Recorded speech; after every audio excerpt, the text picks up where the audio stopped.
If you are an American and you are thinking about dating a German, pause right here. Because what you are about to experience is not just a romance. It is a collision between two cultures that see love, loyalty, and life in completely different ways. Welcome to Cultural Clashes, the channel where we expose what really happens when love crosses borders. Before we dive into this story, don't forget to subscribe, leave your comment and share this video. Because after what you're about to hear, you'll want to join the conversation.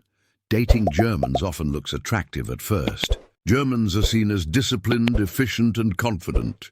They are direct, reliable, and often carry themselves with a kind of calm strength. To Americans, who often prize freedom, spontaneity and optimism, this seriousness can be intriguing. It feels stable, strong and different. But beneath that reliability is a cultural system full of expectations, blunt honesty, and rules that can shock many Americans who are used to a lighter, more flexible style of love.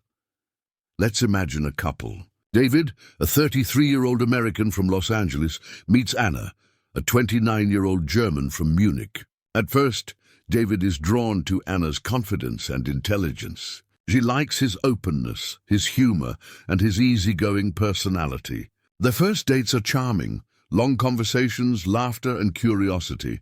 David feels like he has found someone grounded, someone serious in all the right ways. Anna feels like she has met someone refreshing, someone not afraid to dream. But soon, as they move beyond the honeymoon stage, the differences begin to surface. The first clash is communication. Americans are often indirect. They say, maybe we should do this, or let's see how it goes, leaving space for flexibility. Germans are the opposite. They are direct, blunt, and sometimes brutally honest. Anna tells David exactly what she thinks, without softening her words. That shirt doesn't look good on you. You're being irresponsible. David feels attacked. In his culture, politeness is important, and criticism is often softened. But in Germany, directness is seen as respect. To Anna, she's just being honest. To David, it feels harsh. What she calls clarity, he calls coldness. Time management creates another battle. Americans are used to a more relaxed sense of punctuality. 5 or 10 minutes late is not a big deal. In Germany, punctuality is sacred. Being late is seen as disrespectful and irresponsible. David shows up 10 minutes late to dinner, smiling casually, and Anna looks furious. For her, this is not a small mistake. It is a reflection of character. David tries to explain, it's just 10 minutes. But for Anna, 10 minutes means he doesn't take her seriously. What he calls flexible, she calls careless. Even romance itself looks different. Americans often express love with words, compliments, and big gestures. They say, I love you, often, buy flowers spontaneously, and surprise their partners with gifts. Germans are more restrained. They prefer actions over words. Anna shows love by planning a future, organizing responsibilities, and staying loyal. But she does not shower David with constant affection or compliments. He begins to feel unloved. She begins to feel pressured to perform emotions she doesn't believe in. For him, love is loud. For her, love is steady. Another major difference is the role of rules. American culture values bending rules, improvising, and finding shortcuts. German culture values order, structure, and following regulations. David suggests skipping a small procedure, cutting a corner to save time. Anna is horrified. For her, rules are there for a reason. For him, rules are suggestions. This difference seeps into their relationship. David wants spontaneity. Anna wants structure. He feels trapped. She feels unsafe. Work-life balance also plays a role, but in a surprising way.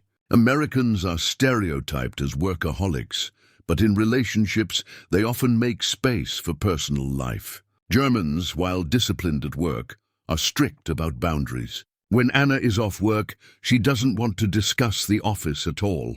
David, used to mixing work and life casually, talks about his projects at dinner. She gets annoyed. Work is work, home is home. He feels she's shutting him out.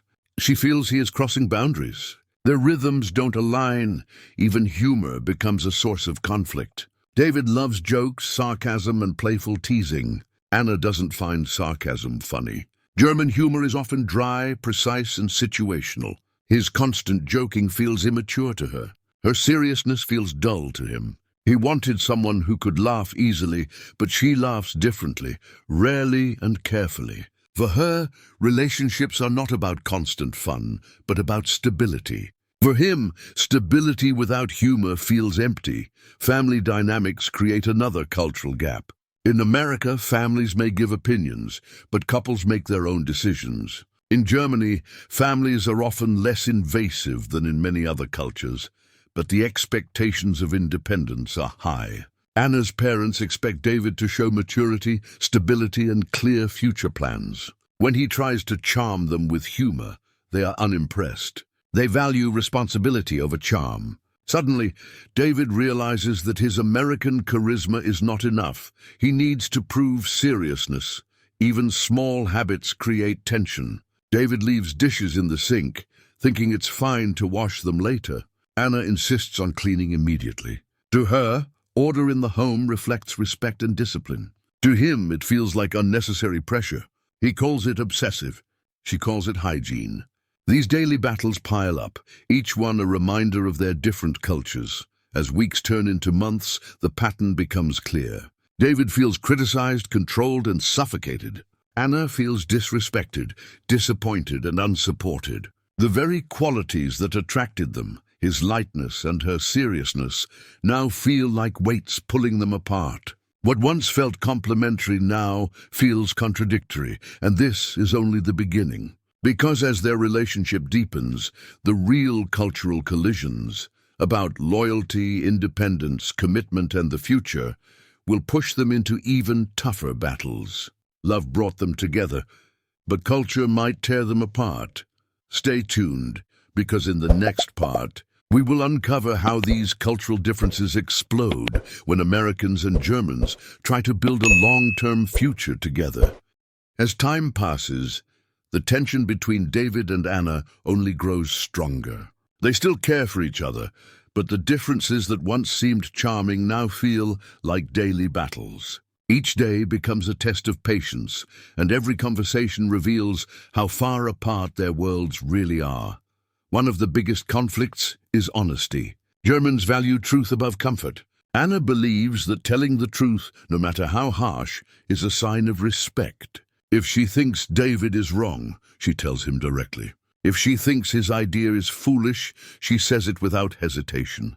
To her, this is transparency. To David, it feels like constant criticism. He wonders why she cannot be more gentle, more encouraging. For him, love is about support. For her, love is about reality. The very directness that Germans see as integrity feels like coldness to Americans. Another clash comes from independence.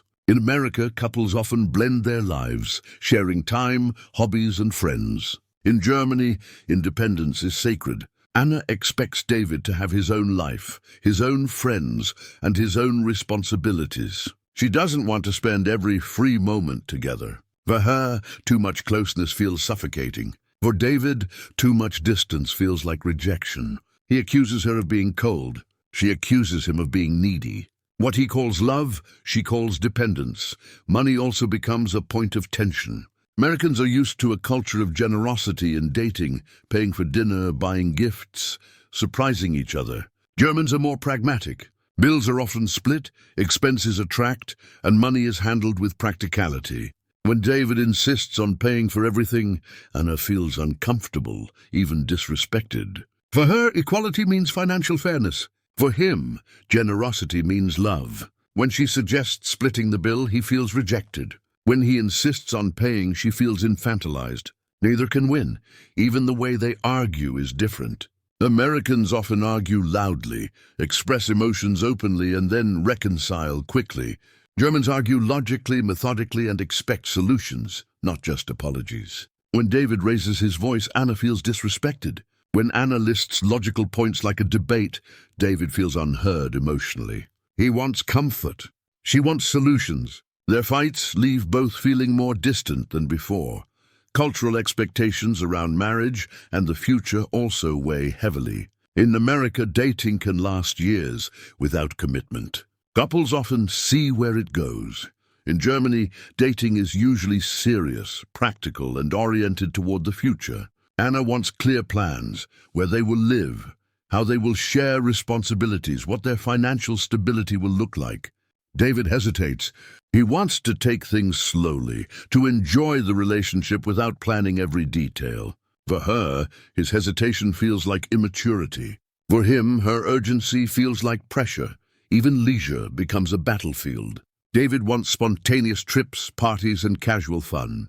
Anna prefers planned vacations, structured weekends, and organized schedules. When he surprises her with a last-minute getaway, she feels stressed, not excited. For her, preparation is key to enjoyment. For him, spontaneity is the essence of fun. Their different rhythms leave them frustrated, unable to sync their lives. Social behavior highlights another difference. Americans are known for friendliness, casual conversations, and openness with strangers. Germans are more reserved, valuing depth over small talk. David chats with waiters, neighbors, and strangers at parties. Anna feels uncomfortable, even embarrassed. For her, such behavior feels shallow and unnecessary. For him, it feels natural and kind. What he calls friendliness, she calls superficiality. Over time, the weight of these differences begins to crush the relationship. David feels like he is walking on eggshells, never sure if he is meeting Anna's expectations. Anna feels like she is constantly disappointed, never sure if David will take life seriously. Both begin to wonder if love is enough to bridge the cultural gap. The truth is, dating Germans requires Americans to adapt to a culture of precision, honesty, and discipline. It means accepting blunt criticism, respecting punctuality, and valuing structure over spontaneity. For many Americans, this feels like losing freedom.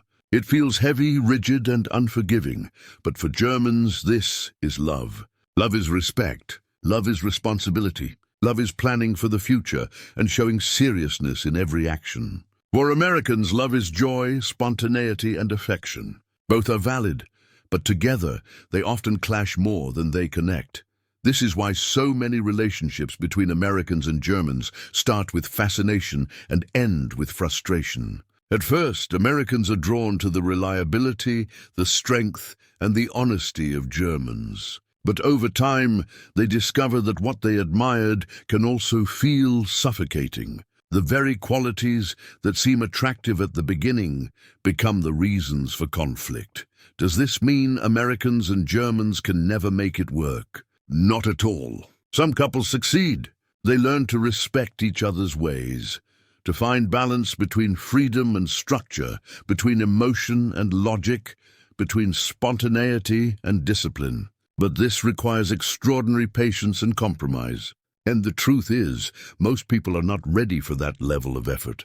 So should Americans date Germans? Only if they are ready to trade comfort for discipline, charm for honesty, and freedom for structure. Only if they are ready to step into a world where punctuality is sacred, honesty is blunt, and love is measured by responsibility, not words. Because dating a German is not just about romance, it is about embracing an entirely different definition of what love means. So, would you survive dating a German, or would the structure, the bluntness, and the discipline drive you away before the love could last? Share your thoughts in the comments, subscribe to Cultural Clashes, and spread this video. Because when cultures collide, love is never simple. It is a battlefield between worlds.